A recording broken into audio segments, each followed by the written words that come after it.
नमस्कार दोस्तों, news centre bye Jitu में आपका स्वागत है। आइए देखते हैं, आज हम देखेंगे भारतीय राष्ट्रीय आंदोलन के समय कुछ महत्वपूर्ण घटनाएं और उनके वर्ष। ये आपके लिए काफ़ी इम्पोर्टेंट है क्योंकि ये सीधे डायरेक्ट ईयर पूछे जाते हैं कि कौन सी घटना कब हुई थी, और कभी कभी पीसीएस में जोड़ी के मिलान में भी पूछे जाते हैं क्वेश्चन। तो देखते हैं हम सबसे पहले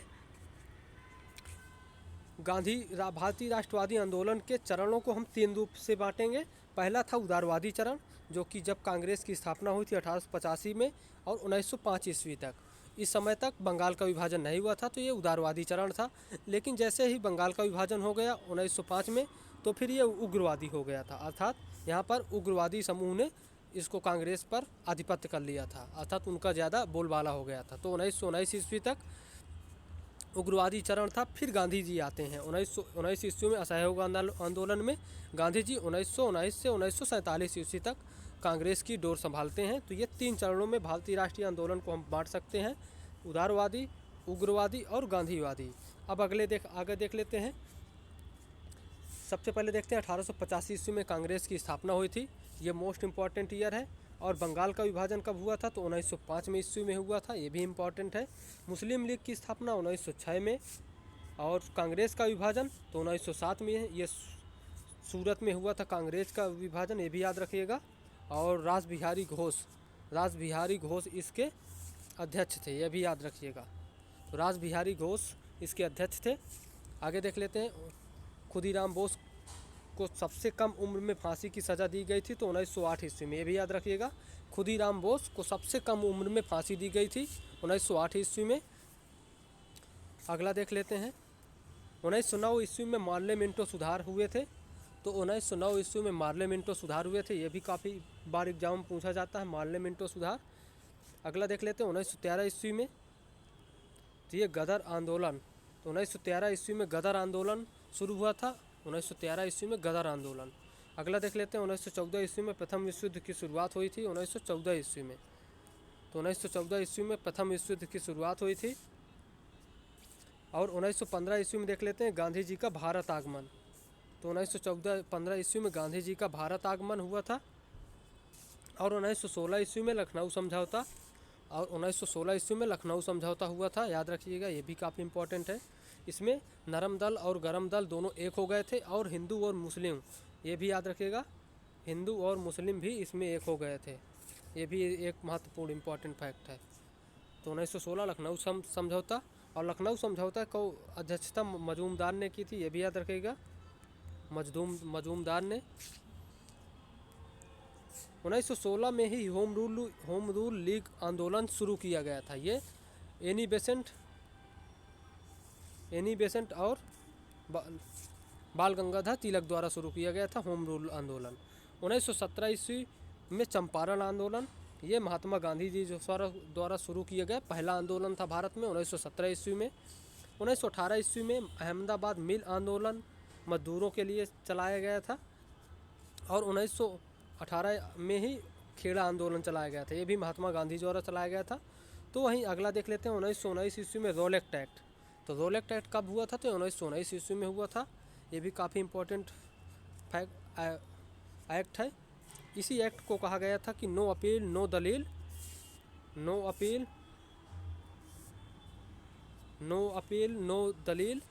वकील, ये इसको कहा गया था। अगला देख लेते हैं जलियांवाला बाग। तो ये 13 अप्रैल 1919 को जलियांवाला बाग हत्याकांड। और 1919 ईस्वी में खिलाफत आंदोलन ये शुरू किया गया था मुस्लिमों द्वारा भारत में। ये तुर्की को ब्रिटेन द्वारा विभाजित करने के उपरांत शुरू किया गया था खिलाफत आंदोलन। 1920 ईस्वी में असहयोग आंदोलन शुरू किया गया था, 1920 ईस्वी, याद रखिएगा, असहयोग आंदोलन 1920 ईस्वी में। ये कलकत्ता अधिवेशन में इसको प्रस्तावना किया गया था, जिसकी अध्यक्षता लाला लाजपत राय ने की थी, यह भी याद रखिएगा, लाला लाजपत राय ने। अगला देख लेते हैं चौरी चौरा कांड 1922 ईस्वी में। 5 फरवरी 1922 ईस्वी को चौरी चौरा कांड की घटना हुई थी, जिसमें 22 पुलिसकर्मी जलकर मर गए थे। तो इस घटना के कारण महात्मा गांधी जी ने असहयोग आंदोलन को स्थगित कर दिया था। अगला देख लेते हैं स्वराज पार्टी। ये 1923 ईस्वी में मोतीलाल नेहरू और चित्तरंजन दास। तो स्वराज पार्टी मोतीलाल नेहरू और चित्तरंजन दास, CR दास, तो याद रखिएगा। अगला देख लेते हैं सन, काफ़ी इंपॉर्टेंट है। 1924 ईस्वी महात्मा गांधी ने बेलगांव की अधिवेशन किया था, याद रखिएगा। ये MK गांधी, महात्मा गांधी की अध्यक्षता में हुआ था एकमात्र अधिवेशन 1924 का बेलगांव। और बेलगांव कहाँ पर है? तो ये कर्नाटक में है, ये भी याद रखिएगा, ये कर्नाटक में है। अगला देख लेते हैं काकोरी कांड। 1905 ईस्वी में 1925 ईस्वी में हुआ था 9 अगस्त में, याद रखिएगा 9 अगस्त 1925 ईस्वी में, तो काकोरी कांड हुआ था। अगला देख लेते हैं साइमन कमीशन। साइमन कमीशन 1928 ईस्वी में, और इसमें साइमन गो बैक के नारे लगाए गए थे लाहौर में, और ये 1928 ईस्वी में भारत में आया था और 1927 ईस्वी में इसका गठन हुआ था। और इसमें कोई भी भारतीय नहीं था, इस कारण से इसका विरोध किया गया था, क्योंकि ये भारत में संवैधानिक सुधारों की रूपरेखा तैयार करने के लिए 1928 ईस्वी में लाहौर पहुंचा था, लेकिन इसमें कोई भारतीय नहीं था। इस कारण से इसका लाला लाजपत राय जैसे महान पुरुषों ने इसको विरोध किया था, और इसी विद्रोह के कारण लाला लाजपत राय को की लाठी मारकर हत्या हो गई थी। तो ये 1928 में हो गई थी, याद रखेगा। अगला देख लेते हैं 1929 पूर्ण स्वराज्य का संकल्प इसमें पारित किया गया था रावी नदी के तट पर 1929, और इसकी अध्यक्षता JL नेहरू, जवाहरलाल नेहरू ने की थी, यह याद रखिएगा, जवाहरलाल नेहरू ने।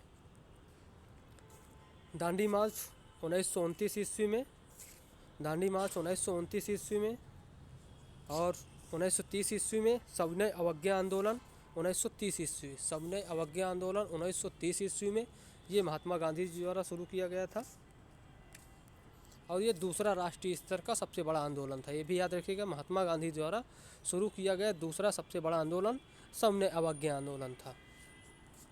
अगला देख लेते हैं गांधी इरविन समझौता।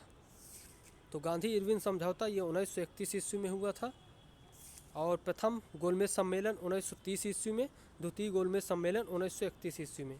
तो याद रखिएगा द्वितीय गोलमेज सम्मेलन में ही कांग्रेस ने भाग लिया था, एकमात्र अधिवेशन, एकमात्र सम्मेलन है द्वितीय गोलमेज सम्मेलन जिसमें कांग्रेस ने भाग लिया था।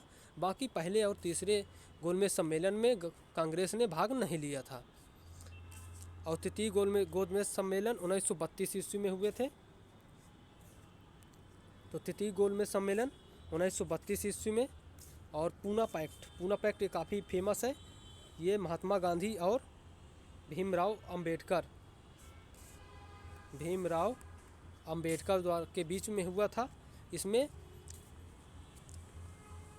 अल्पसंख्यक वर्गों के लिए सीटें विधायिका में बढ़ा दी गई थी। तो ये इसलिए हुआ था 1932 ईस्वी में पूना पैक्ट। 1940 ईस्वी में व्यक्तिगत सत्याग्रह शुरू किया गया था, व्यक्तिगत सत्याग्रह 1940 ईस्वी में।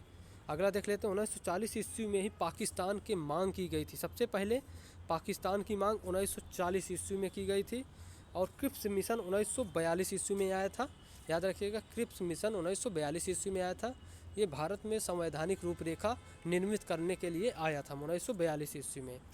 1942 में ही भारत छोड़ो आंदोलन शुरू किया गया था। ये क्रिप्स मिशन की असफलता के कारण शुरू किया गया था, ये भी इसका इम्पॉर्टेंट फैक्ट है। और इसको महात्मा गांधी ने शुरू किया था, ये भी याद रखिएगा। लेकिन महात्मा गांधी की गिरफ्तारी के बाद इसको फिर राष्ट्रीय स्तर पर सभी लोगों ने एक साथ शुरू किया था। तो ये इनकी, और इसी आंदोलन के दौरान याद रखिएगा ऑपरेशन जीरो आवर शुरू किया गया था अंग्रेज़ों द्वारा, अर्थात एक भी मिनट हुए पहले ही, मतलब आंदोलन को शुरू करने से पहले ही गिरफ्तार कर लिया जाए। तो इस कारण से 9 अगस्त 1942 को जैसे ही आंदोलन शुरू हुआ, रात में ही गांधी जी को गिरफ्तार करके आगा खां महल में बंद कर दिया गया। अगला क्वेश्चन देख लेते हैं। आज़ाद हिंद फौज की स्थापना 1942 ईस्वी में हुई थी। आज़ाद हिंद फौज 1942 में। 1945 में वेवेल योजना, शिमला समझौता हुआ था। और 1946 में नौसेना विद्रोह हुआ था। 1946 में नौसेना विद्रोह, तो 1946 में नौसेना विद्रोह हुआ था। और कैबिनेट मिशन 1946 में, कैबिनेट मिशन 1946 में हुई थी। माउंटबेटन योजना 1947 में, तो माउंटबेटन योजना 1947 में। माउंटबेटन योजना 1947 में। तो याद रखिएगा, ये काफ़ी इम्पोर्टेंट फैक्ट है जो काफ़ी कई बार एग्जामों में पूछे जाते हैं। तो याद रखिएगा इन सारे ही डेटों को कि कौन से सन में क्या क्या हुआ था, और गांधी जी के 3 चरणों को भी याद रखिएगा। जो आंदोलन के 3 चरण हुए हैं, इनको आप पैराग्राफ ऐसे ही बनाकर लिख सकते हैं, उदारवादी, उग्रवादी और गांधीवादी चरण। फिर गांधीवादी को हम 3 भागों में बांट सकते हैं कि असहयोग, सविनय अवज्ञा और भारत छोड़ो आंदोलन। तो ये काफ़ी इम्पोर्टेंट 3 आंदोलन है और काफ़ी इम्पोर्टेंट फैक्ट है, तो याद रखिएगा। ओके दोस्तों, मिलते हैं आपसे नए वीडियो में। Thank you, bye.